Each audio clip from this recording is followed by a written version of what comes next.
बैठ जाएं। अहमद शाह साहब का काम भी मैंने कर दिया। आपको बहुत ज़ोर से बोलना पड़ा था। सबसे बड़ी मेरे लिए बात सुने, आप मेरी तरफ से बोल रही मैं हैं, मुझे नहीं करना मैं सिर्फ एक बात कहूँ कि मेरे लिए बड़ी बड़ी सादत की बात है कि एक तो इफ्तिखार आरिफ साहब यहाँ बैठे हैं। पता नहीं बेचारे पहले बैठे थे तो उठ नहीं सके तकल्लुफ़न, लेकिन मेरे सामने बैठे हैं तो बहुत बड़ी बात है। और फिर मेरी बहुत ही जान जिगर मेहताब राशदी साहिबा मुझसे बात कर रही हैं, ये भी मेरे लिए बहुत बड़ी सादत की बात है। Thank you very much for all of you. बिस्मिल्लाहिर्रहमानिर्रहीम और अस्सलाम वालेकुम।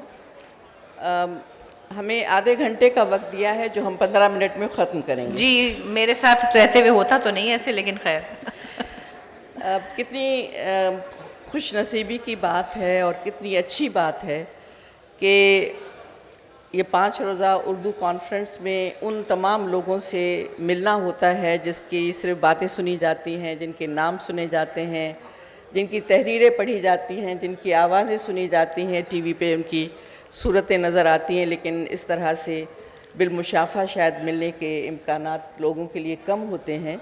लेकिन ये एक ऐसा मौका है। और उसके बाद फिर इस तरह के लोग जो हों, जो नायाब ना हो, कामयाब ज़रूर हैं, कभी कभी मिलते हैं। और बुशरा जैसे एक ऐसा गौहर जो मेरे ख़्याल में बहुत खुशनसीब माशरों को नसीब होता है। तो बुशरा से जब हम आज बात कर रहे हैं तो मेरे सामने बहुत सारे सवालात थे। बात ये थी कि एक आदमी में, एक शख्सियत में इतनी बहुत सारे जौहर कहाँ से आ जाते हैं। मेरे पास उसका जवाब है, लेकिन मैं आपसे सुनना चाहूँगी कि आप एक ही वक्त में अपने आप को, जब आप स्क्रीन पर आई तो बच्चों के प्रोग्राम से आपने शुरू किया सिलसिला, जी। गालिबन 10 साल की उम्र से 10 साल लाहौर की टेलीविज़न में परी बन के आई थी मैं। तो परी तो आज भी हैं, तो परी जो बनकर आई तो परी आज भी हैं। और 10 साल की उम्र से एक आदमी जब आता है टेलीविज़न पे, वो शोहरत ही उसको कहीं का कहीं पहुंचा देती, दिमाग ख़राब कर देती है। लेकिन बुशरा अंसारी का दिमाग ख़राब नहीं हुआ। बुशरा वही की वही है, बल्कि बहुत मीठी, बहुत प्यारी। तो बुशरा, मुझे आप ये बताइए कि बिल्कुल है, ज़ोर से बजाएं तालियां। Thank you. मुझे ये बताइए कि एक ही वक्त में आप में जो जो जौहर है, आप एक्ट कर लेती हैं, आप कॉमेडी कर लेती हैं, आप इतना खूबसूरत गाती हैं, और उसके बाद ये कि तहरीर आपकी इतनी शानदार है कि दिल को छू लेती है, और एक्टिंग में भी एक कोई पहलू नहीं है, आप जहाँ हंसाती हैं वहाँ रुलाती भी हैं। तो ये फ़न और ये चीज़ें आप में कैसे यकजा हुई?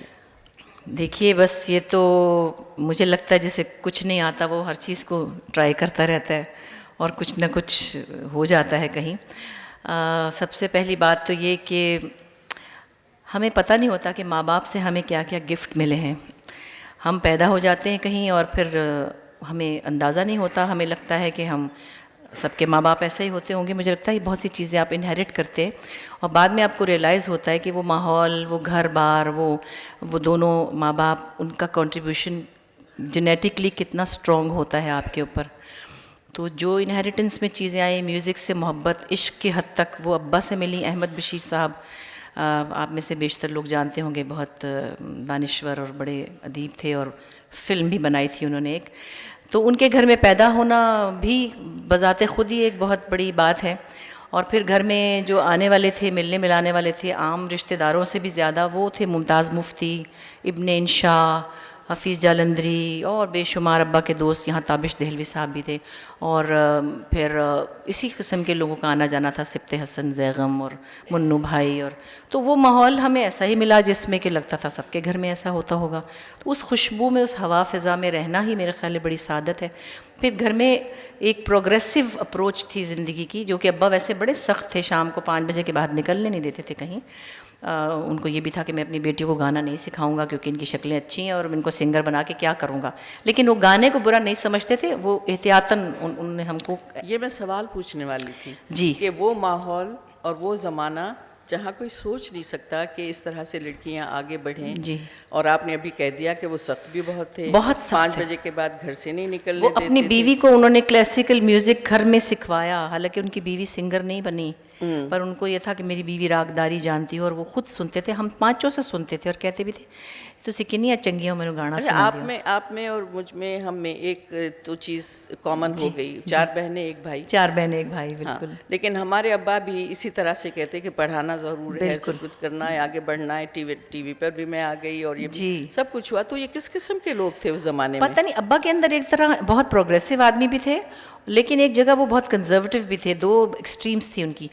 एक तो शाम को बाहर नहीं जा सकते थे, और ज़्यादातर हम में से चारों बहनों ने डिस्कस किया तो हमने शाम को बाहर जाने के लिए, आइसक्रीम खाने के लिए, रात को 9 बजे आवारा फिरने के लिए शादियां कर ली ना, कि मियाँ के साथ आवारा फिरेंगे, 9 बजे के बाद आइसक्रीम खाने जा सकेंगे। इतनी छोटी सी बात पे हम लोगों ने शादियां कर ली। एक ने तो गरारे के शौक में की, वो यहाँ बैठी हैं सुम्बुल के लिए कि कम ख्वाब का गरारा मिलेगा।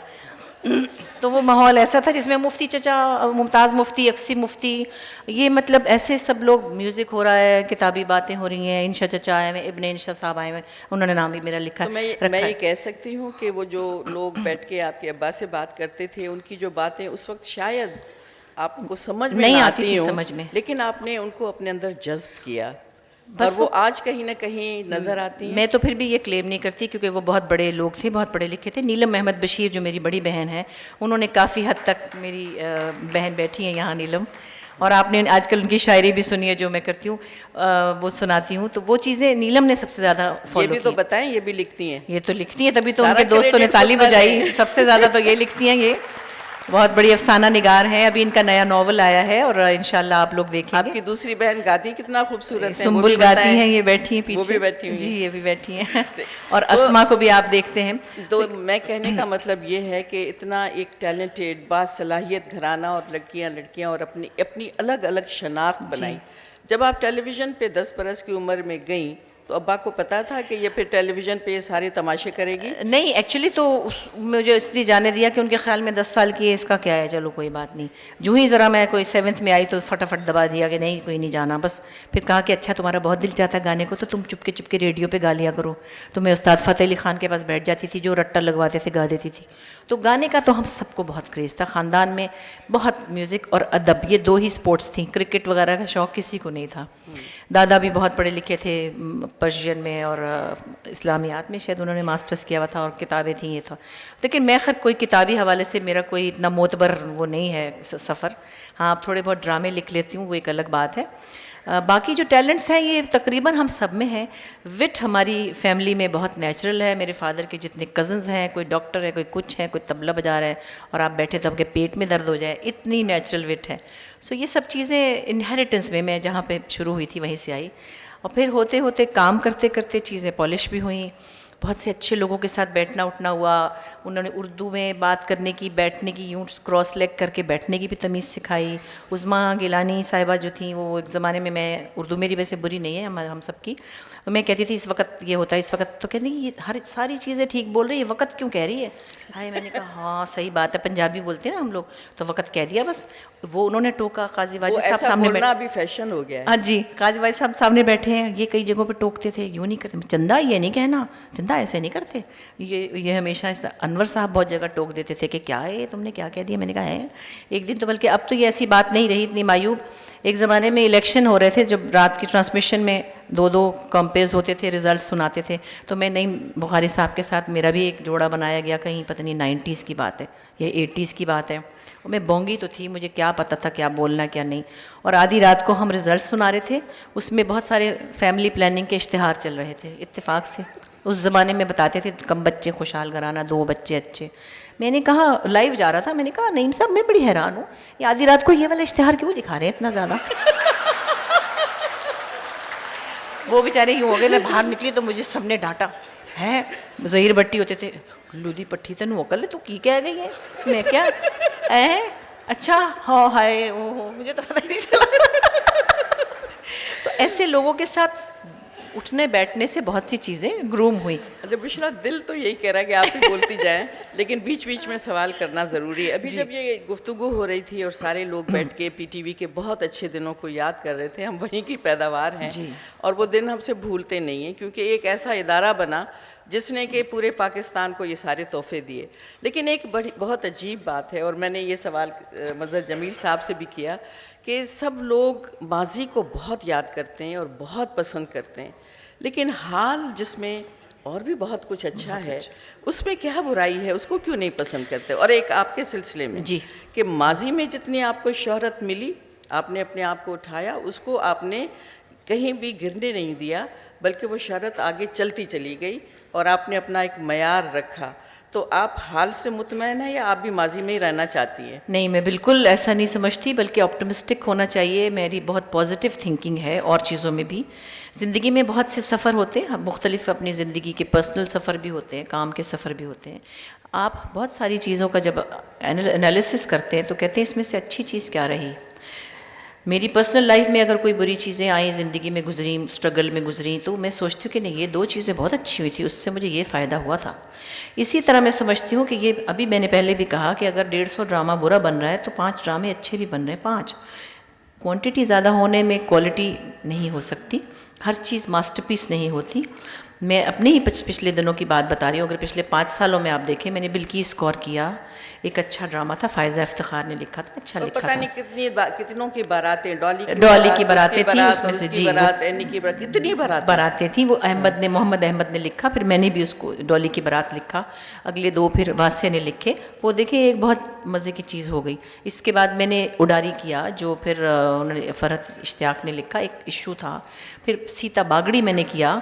तो मुझे लगता है कि मेरी 5-6 चीज़ें हर साल 2 साल बाद कोई अच्छी चीज़ मुझे मिल जाती है। लेकिन ये भी तो है कि जहाँ इतने बहुत सारे चैनल्स हैं और बेशुमार ड्रामे हो रहे हैं, जी, ड्रामे उसमें से जो अच्छे हैं वो अपनी जगह तो बना रहे हैं, बिल्कुल बना रहे हैं, और लोग देख रहे हैं और उन पर गुफ्तगू होती है, बिल्कुल होती है, वो बिल्कुल होती होती है। है। तो इसलिए ये आपको बात अगर कह याद देना- हो, क्योंकि आप भी बड़ी मुझे बहुत अप्रिशिएट करती थी, कुछ दिल ने कहा, मेरा लिखा थोड़ा हुआ गा के ड्रामा, सुना देना। वो तो गाना है ना, मगर वो तो मैं सुना दूंगी सुना ज़रूर। देना। वो कुछ दिल ने कहा एक सीरियल था जो मैंने लिखा था आज से कोई 10-11 साल और पहले। उसका वो मेरे ख्याल में उसका जो टाइटल सॉन्ग जी, वो मैंने गाया भी था। गाए ना। और वो ड्रामा ना। में, ड्रामे की बात करी थी कि वो बहुत हिट हुआ था। गाए ना भाई। लता का गाना। अब ये भी एक बड़ी दिलचस्प बात है कि उसका नाम मैंने रखा था खिड़की भर आसमान। तो वो मैं और इमरान अब्बास बैठे गा तो रहे वो थे। हम आज से फिर देखेंगे 11 ना, साल आसमान पहले। पे खिड़कियां ढूंढेंगे। हाँ, अच्छा, वो मैंने कहा बड़ा अदबी नाम है, बड़ी अच्छी मुझे उनकी किताबों लगती है। तो डायरेक्टर था बैठा हुआ बाबर जावेद, तो मैं और इमरान गा रहे थे वो गाना लता का। तो कहने लगा आपा ये तो बड़ा अच्छा गाना है, इसका नाम रख ले। मैंने कहा पागल हो, लता का गाना है, मतलब मेरी क्या औकात है। नहीं आपा इसको टाइटल पे गा दे, ये नाम रख ले। मैं कहा नहीं फिल्मी नाम नहीं रखना, मतलब शैलो होता है ज़रा ना। वो रख लिया उन्होंने, और वो गाना भी मैंने गाया, वो ड्रामा भी बहुत अच्छा चला तो गया। कैसे गाया? कुछ दिल ने कहा,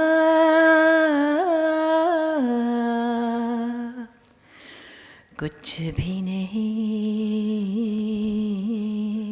क्या बात? कुछ दिल ने सुना,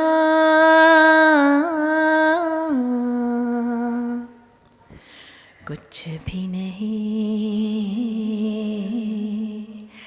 ऐसी भी बातें होती हैं, ऐसी भी बातें होती हैं, कुछ दिल ने कहा। बहुत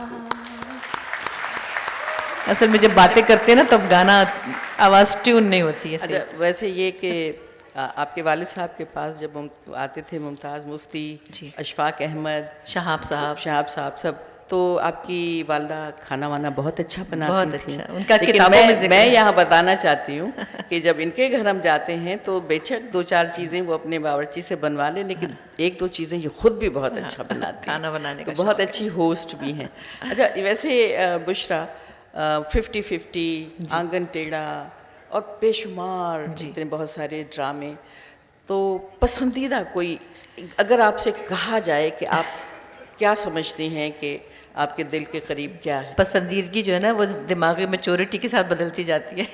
हाँ फिर भी एक, अच्छा चलें एक से ज़्यादा बता दें। मैं कभी सोचती थी कि मैंने बड़ा तबाही काम किया। बानो कुदसिया साहिबा का एक प्ले किया था 86 में, इस पर बड़ा बेस्ट एक्ट्रेस का अवार्ड भी मिला था। रात गए, मैं समझती थी बस इधर मैंने अखीर कर दिए, बाद में कहती हूँ हाँ ये तो कुछ भी नहीं था। फिर कुछ उसके बाद पहले बिजली हुआ तो बहुत शोर मचा, मैंने कहा ओह अब तो अखीर हो गई ना।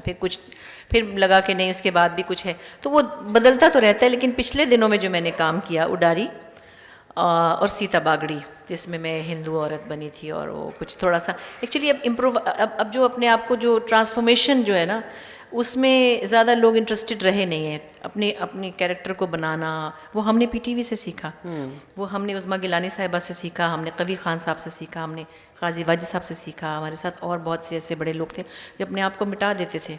तो हमें ये शौक़ था कि हम इनकी तरह कर लें। चाहे हमें 650 रुपये मिलते थे 8 दिन के बाद, उसकी परवाह नहीं थी। वो 650 या 800 रुपये मैक्सिमम होते थे। और जब मुझे प्राइड परफॉर्मेंस मिला उसके बाद 500 रुपये एक्स्ट्रा मिलने लगे ना, मतलब कमाल ही हो गया। तो हम पैसे लेने नहीं जाते थे। एक चीज़ मैं ज़रूर कहूँ, उस वक्त मैं कह नहीं पाई, बड़े बड़े लोग थे। कमर्शलिज़म को हम बहुत बुरा कह रहे हैं। बहुत बुरा मैं इसलिए नहीं कहूँगी 100%, क्योंकि उस वक्त अक्सर आप लोगों में से बहुत से लोग पढ़ते होंगे अखबार में कि फ़लाँ आर्टिस्ट कस्म पुरसी में मर गया, उसके लिए चंदा जमा। और अब आप बहुत कम पढ़ते हैं ये। उसकी वजह क्या है कि जो हमारे यहाँ मुलाजिम का रोल भी करता है ना, वो भी 1 लाख रुपए आराम से कमाता है। वो छोटे छोटे रोल करता हुआ 3-4 हज़ार रुपये रोज़ पे वो काम करता है, 5 पे भी करता है। तो ये एक अच्छी बात है कमर्शलिज्म की। और सब आर्टिस्ट सहूलत से हैं, लोगों ने घर बना लिए हैं। हम जैसे मिडिल क्लास के सहाफ़ियों के बच्चे, हमने अपने बच्चे बाहर पढ़ा लिए हैं, हमारे बच्चे आसूदा हैं। ये कमर्शलिज्म का फ़ायदा हुआ है। तो हर दौर की अपनी एक खूबसूरती है। और मुझे जो जवाब मिला था यहाँ से, मज़हर जमील साहब ने कहा कि माज़ी इसलिए याद आता है कि आप उन तमाम चीज़ों से गुज़रते हैं जो तकलीफ़ें होती हैं, हाल में भी उधर ही से गुज़रते हैं, तकलीफ़ें भी आती हैं, अच्छे दिन भी देखते हैं, लेकिन जिद्दोजहद होती है, उस वक्त वो याद नहीं रहता। फिर जब माजी बन जाता है तो उसकी हर चीज़ अच्छी लगती है। जी बिल्कुल। 50-50 में इतनी पैरोडियाँ की, वो शो टाइम था, शो टाइम जी। मैडम नूरजहान की, और क्या आपने किया, तो ऐसे लग रहा था कि मैडम जब सामने आएंगी तो पकड़ के गले से कहेंगी कि डर रही थी ऐसी जुर्रत कैसी की। तो बहुत लेकिन डर थी। उनका क्या रिएक्शन रहा जब उन्होंने एक्चुअली इससे देखा? पहले बेंजामिन सिस्टर्स ने उनके कुछ गाने गाए थे, तो मैडम थी तो हमारी जान जिगर, अल्लाह उनको आला दर्जात दे, वो ऐसी हस्ती थी। तो उन्होंने कहीं कहा किसी से, बरसी है आज मैडम नूरजहां की, ओ बस क्या याद दिला दिया। हाँ बिल्कुल सही। तो उन्होंने आए ज़रा सदके जाऊँ, चुन्नो फरमाइश चुन्नो, मैंने कहा यहाँ बैठी। तो मैडम नूरजहां ने एक ज़माने में बेंजामिन सिस्टर्स ने कुछ गाया, तो उन्होंने ज़रा किसी, उनका कुछ पता नहीं होता था, कभी किसी को कुछ भी कह देती थी। तो उन्होंने कहा चलो खैर है, उन्होंने गा लेता बेचारियाँ जाइयाँ। हाय, मैंने कहा मुझको भी कुछ कह देंगी। अनवर साहब ने कहा, मैं कहा नहीं मैं नहीं गाती। वो मुझे कहेंगी कौन है फलानी, पता नहीं की है। तो कहने लगे नहीं मैं इजाज़त लूँगा। मैंने कहा सॉरी, उनका तो मैं गाऊंगी नहीं, मैंने सुन लिया ना। उन्होंने कहा चलो बेचारियाँ आ जाइए ऐसे करके ना। हाय, वो बेचारियाँ बच्चियाँ, उनको तो पता भी नहीं था। खैर अनवर साहब ने मुझे कहा, मैंने उनसे बात की है, इजाज़त ली है। अब मैं डरूँ कि कहीं मिलेंगी तो पता नहीं क्या करेंगी, कोई किसी चीज़ का नाम ना ले लें गाली देते हुए, अल्लाह जाने क्या पता उनका मूड ऐसा था ना। तो वो फिर खैर मुझे मिली किसी अवार्ड शो में, तो मैं उनके पास डरते डरते गई। मैंने कहा प्यार से ना, मैंने कहा वो मुझे सब डरा रहे हैं कि आप मुझे मारेंगी। इतना प्यार किया उन्होंने मुझे। कहती है तो इतने मज़े का किया है, मेरी बेटियों को इतना मज़ा आया। अब उनको ये लग गया कि जहाँ वो मुझे मिले। एक बार बेनज़ीर ने राजीव गांधी को बुलाया था, उसमें कुछ ख़ास आर्टिस्ट बुलाए थे, उसमें मैं बेचारी भी पता नहीं कैसे चली गई। सलीमा हाशमी साहिबा, शुएब साहब और उज़्मा गिलानी और स्कॉश के जहांगीर खान, मतलब बड़े ख़ास 10-15 लोग, madam Noorjahan, Mohammad Ali uncle, Zeba aunty, Sabiya खाना, पता नहीं क्या क्या। तो उसमें मैं भी पता नहीं चुड़िया की बच्ची, मुझे किसने बुला लिया, मैं भी चली गई। अब मैं वहाँ बैठी टेबल पे, बड़ा प्रोटोकॉल, ये वो खामोशी। तो कहने लगी अच्छा वो बताना ज़रा मैंने कैसे किया था, वो वाला सुना ज़रा, मेरी नकल उतार। मैंने कहा है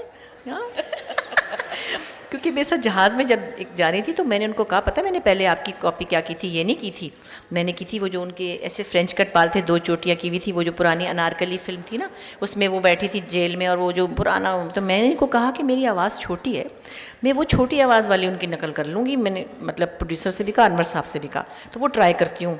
तो वो थी उनकी एक गाना था ना उनका, तुम्हारी आरज़ू में खो जाए कातिल तक पहुँचे, तुम्हारी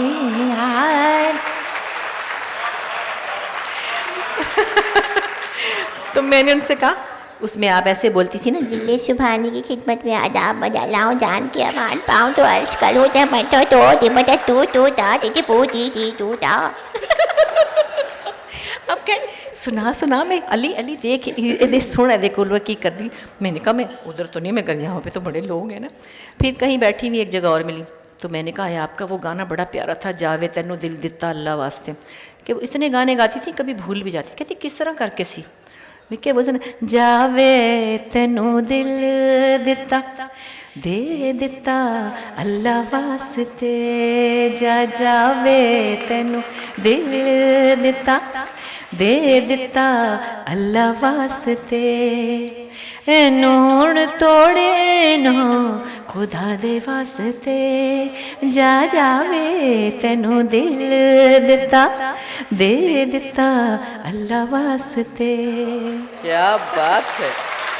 अच्छा बुशरा, आप हर एक जुमले के बाद कहती हैं इतने बड़े बड़े लोग, इतने बड़े बड़े लोग। और क्या, आपको कब पता चला आप कितनी बड़ी? अरे नहीं, मैं नहीं हूँ बड़ी। ऐसे नहीं हो आपने शुरू में कहा मेरा दिमाग ख़राब नहीं हुआ, तो मुझे वाकई इस बात का पता नहीं दिमाग ख़राब होने का क्या क्राइटेरिया, क्या मतलब किस तरह क्या। आपको भी पता चल जाएगा, थोड़ी देर बाहर निकले, आपको बहुत से लोग मिलेंगे ऐसे। मुझे तो, हाँ वो तो मुझे पता है, मिलते भी हैं, लेकिन मुझे समझ नहीं आती कि क्यों कैसे। मुझे कई बार सेट पे भी लोग कहते हैं, मैं जो हूँ काफ़ी इजी गोइंग इंसान हूँ काम के हवाले से, उसमें शायद मेरी थोड़ी सी चालाकी है। वो ये कि मैं बहुत ज़्यादा रूटीन में काम नहीं करना चाहती, जिससे आप थक जाते हैं और आप चिड़चिड़े हो जाते हैं। शायद अल्लाह का करम है कि मैं अब मजबूर नहीं हूँ हर वक्त काम करने के लिए, और मैं अपना ब्रेक ले सकती हूँ। मैं 6 महीने में एक प्रोजेक्ट करती हूँ, तो मैं कहती हूँ चलो भाई अब आ गई हूँ, जो 28 रुपये इनसे मैंने मांगने थे उन्होंने मुझे खुशी से दे दिए। मेरे पैरों में बैठे आपा आपा, ये खा लें वो पी लें, इतना पैम्पर मुझे कर रहे हैं, गाड़ियाँ खड़ी हुई हैं, मैं इनको तंग कैसे कर सकती हूँ, मुझे समझ में नहीं आता। अच्छा ये वाली जो चीज़ आप बता रही हैं, ये भी चीज़ जो है वो इस नस्ल में है, शायद हमारी नस्ल में हो कि कैसे जवाब दें, अब वाली नस्ल में तो नहीं है। नहीं, मैं बताऊँ आपको, अभी भी मैं था, फिर वही मेरी ऑप्टिमिस्टिक अप्रोच है। हमारे बच्चे बहुत अच्छे हैं, आप एहसन खान ले लें, आप सरवत गिलानी ले लें, आप मतलब इतने तमीज़ वाले प्यारे, ये उर्वा, ये बच्चे। लेकिन ये एक और दौर में हैं, हम एक कंपैरिजन में हैं। हमने वो दौर देखा हुआ है जब हम रिक्शा को हाथ दे के टीवी स्टेशन के सामने से चले जाते थे, अब उन्होंने ये देखा ही नहीं है, तो वो कंपैरिजन कहाँ देखेंगे। हाँ, वो किसी से बदतमीज़ी करें, रूड हो तो वो बुरी बात है, वो खाते पीते सूंघते सब कुछ करते हैं। हमें तो चाय के भी नहीं पीनी आती सही तरह, मुझे तो कहते तुम चाय भी नहीं पीती, सूंघते हैं? ऐसी खुशबू चीज़ें होती हैं कुछ। बल्कि मैं नाम लिए बगैर, एक हमारी बड़ी प्यारी आर्टिस्ट है, उसकी, अब ये 15 साल पुरानी बात बता रही हूँ, मैं ईमान से भोली नहीं हूँ, मगर मुझे पता नहीं था। वो मुझे कहने लगी कि आपा, एक तो मैं इस पर हैरान हो गई कि उस वक्त शायद वो 18-20 साल की थी, वो लाहौर से आई थी, बड़ी प्यारी गोरी चिट्टी क्यूट सी लड़की है, अभी भी काम करी है। तो मेरे साथ एक प्ले में थी, तो कहने लगी आपा I couldn't sleep the whole night, ये वो। मैंने कहा अच्छा बेटे क्या हुआ, नींद क्यों नहीं आई? कहने लगी I had a big fight with my boyfriend. पहले तो मैं इस बात पे ना यूँ होगी कि मुझे कह रही है बॉयफ्रेंड, मतलब है मुझे शर्म ही आ गई ना कि बच्ची तो मतलब बहुत ही मुँह फट है। मैंने कहा अच्छा बेटे क्या हुआ था? कहने लगी आपा he had you know he taken the cocaine, नहीं coke. I was so upset, he took the coke. मैं कहा बेटे तो कोक पीने से क्या होता है बेटे? खुदा की कसम, मैंने कहा। कहती आपा फॉर गॉड से कोकेन। मैंने कहा अच्छा हाँ, वो तो नाम मैंने सुना था, ये नहीं पता उसको कोक भी कहते हैं। मैं समझी कोक पर इतनी कैसे कोई लड़ाई कर सकते हैं, तो कोई बुरी बात नहीं है। तो वो उनकी ज़िंदगियों में बहुत सी चीज़ें ऐसी आई हैं कि मैं सायरा की बेटी की मेहंदी पर नाच रही थी, सब हम नाच रहे थे, उछल रही थी बहुत। तो मुझे दीपक परवानी कहता है वो गोली भी खाई हुई है एसटीसी और फलानी। मैं कहा नहीं पेप्सी। इसी पे हाय चल रहे हैं। तो वो हमारे जो थी वो मसले मसाइल और थे, और हमें अभी तक, मैं चाय भी नहीं पीती हूँ, बहुत कम कभी कभी। तो वो बच्चे फिर ज़ाहिर है जो चीज़ें देखें। अब आप देखें, एक ये खैर उस वक्त भी कुछ लोग थे जिनके साथ सेक्रेटरी होता था, सामान उठाने वाला होता था। मुझे बल्कि मेरा जान जिगर मेरा दोस्त मोइन अख्तर भी कहता था यार तुम किसी को रखा करो, कपड़े उठाए जा रही हो। मैंने कहा क्यों, मैं उठा लूँगी, भारी गमला नहीं उठा सकती मैं, कपड़े तो उठा लूँगी, मुझे पसंद नहीं है। क्योंकि मैं तो उसको कहूँगी बेटे तूने खाना खाया, बेटे तूने चाय पी, इधर बैठ जा, गर्मी ना लगे, एसी के आगे आ जा, मैं तो ये करूँगी। तो मैंने कहा नहीं, मुझे मोइन के साथ एक पूरा स्क्वाड चलता था, एक ने हाथ में मोबाइल उठाया होता था, एक ने सिगरेट पकड़े होते थे, एक ने उसके कपड़े उठाए होते थे, कुछ 4-5 लोग होते थे, उसको अच्छा लगता था। मुझे नहीं इसका पता कि ये इसमें भी कोई लुत्फ़ है। तो अपनी अपनी वो है। तो मैं कहती हूँ, कई बार लोग कहते हैं पहचाना, मैं कहती हूँ नहीं, सॉरी, अगर 25-30 साल बाद कोई मुझे कहे कि पहचानो, तो मैं कहती हूँ सॉरी, मेरा कंप्यूटर ख़राब है, मेरी उम्र बहुत ज़्यादा हो गई है, आप बता देना आप कौन हैं, मैं नहीं पहचान रही, माफ़ कर दें मुझे। लेकिन मैं ये नहीं कर सकती कि मैं मतलब कहूँ कि क्या है, कौन है, इतराना नहीं आता। अच्छा, सुना है बहुत पढ़ाई लिखाई में बहुत आगे थी और झूठ। Gold medal, come on Bushra, gold medal. अपनी बातें कर रही हैं, अपने बारे में कह रही होंगी। नहीं मैं अरे भाई, मैं बता रही हूँ कि किसने कहा? रिसर्च में कहीं निकला है, एमए आई इकोनॉमिक्स नहीं, गोल्ड मेडलिस्ट। नहीं गई यूनिवर्सिटी, कभी नहीं गई। माड़ा सा पंजाबी में कहते हैं ना, बीए किया था, साथ ही शादी हो गई। मैं कहा आपको किसने कहा? ये बिल्कुल भी नहीं। मैं नालायक नहीं थी, लेकिन मैं लायक भी नहीं थी। हमारे ख़ानदान में एक लायक इंसान था, उसका नाम था नीलम अहमद बशीर, पढ़ाई में भी सबसे आगे, और बाजी हमारे पीछे डंडा भी लेके बैठी थी, होमवर्क करो, ये करो, वो करो। हम मीडियोकर से ठीक से स्टूडेंट थे, तो लेकिन जो कुछ सीखा जिंदगी की किताब ज़िंदगी की किताब से, ज़िंदगी की स्ट्रगल से, और बहुत क्या सीखा। बहुत से लोग हैं, मैं तो अब बच्चों को देखती हूँ कि इतना बच्चों का नॉलेज है, इतना। और सच मैं बताऊँ, कई दफ़ा मैं कहती हूँ मैंने अपने बच्चों से बहुत कुछ सीखना उन्हीं से चाहिए। बिल्कुल, आपके बच्चे माशाल्लाह वो दे वन स्टेप अहेड, उनको ज़्यादा एक्सपोजर भी मिला, मौका भी मिला। हमने तो बहुत और तरह की दुनिया में, लेकिन हम भी बड़े फाइटर्स हैं, हम सर्वाइवर्स हैं। और मैं बड़ी खुश होती हूँ कि हमने बड़ा अचीव किया है। बहुत अल्लाह का शुक्र करती हूँ कि हमने इतनी मेहनत। हम बस में गए स्कूल, हमारे अब्बा एक सहाफ़ी थे, एक मिडिल क्लास आदमी थे, नौकरियों को लात मारने वाले, जिनको फाइनेंशियल कभी प्रॉब्लम्स। लेकिन कितने बड़े आदमी थे, हॉलीवुड से ट्रेनिंग लेकर आ रहे हैं, फिल्म में काम करने का शौक है, वो कीड़ा आप में आ गया, और उसके बाद लिखना पढ़ना और फिल्म बना ली। वो ताकतवर आदमी थे ना। हाँ, ताकतवर आदमी थे, ताकतवर बहादुर लोग होते हैं। जो मेरी नज़र में 2 लोग ताकतवर बहादुर होते हैं, जो अपनी बीवियों को पूरी तरह सपोर्ट करते हैं, जो अपनी बीवियों से कॉम्प्लेक्स नहीं होते, जो अपनी बीवियों से घबराते नहीं हैं, और उनको एक अपना पार्टनर बनाते हैं। तो मेरे अब्बा ने अपनी घरेलू मैट्रिक पास बीवी को कंपेनियन बनाया हुआ था, हर जगह लिए फिरते थे घरेलू मैट्रिक पास बीवी को। ये कभी नहीं कहा कि मैं बड़ा आलिम हूँ, तुम कमतर हो। मेरी अम्मी के बगैर वो चलते ही नहीं थे कहीं।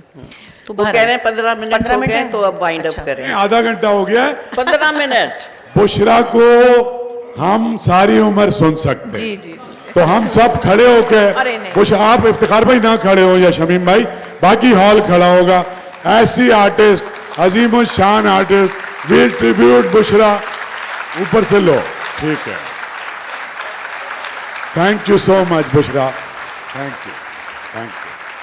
प्लीज़ मेरे लिए आप इतने बड़े बड़े लोगों को मत खड़ करें। इफ्तिखार साहब आप तो प्लीज़ बिल्कुल नहीं, और खावर और काजी वाजिद साहब बहुत मैं बिल्कुल बस बहुत मशकूर हूँ आप सबकी। और आपकी मेहताब तो मेरी बहुत जान जिगर है, और मैं चाहती थी कि मेहताब के साथ मेरी ऐसी मुलाकात हो, आपसे फरमाइश की थी। बहुत शुक्रिया आप सबका।